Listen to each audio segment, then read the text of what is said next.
So here is Spotify Live app former green room.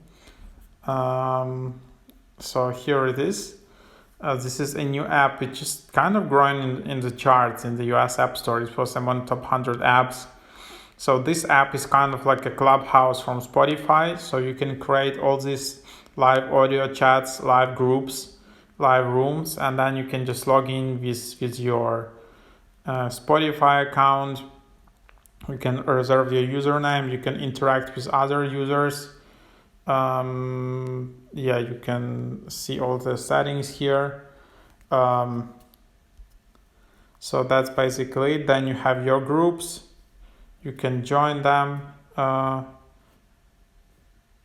You can create a room and then create your own room as well. You can search for rooms. So join the rooms.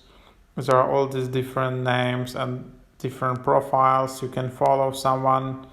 I don't know if you can actually follow by the podcast name. No.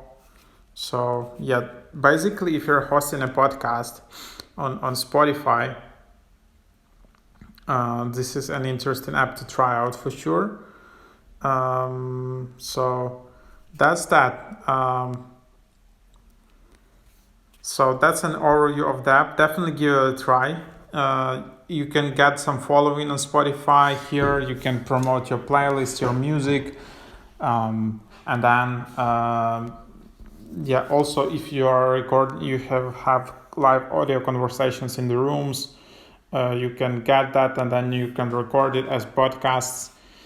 So that's basically the idea. Hope it is helpful.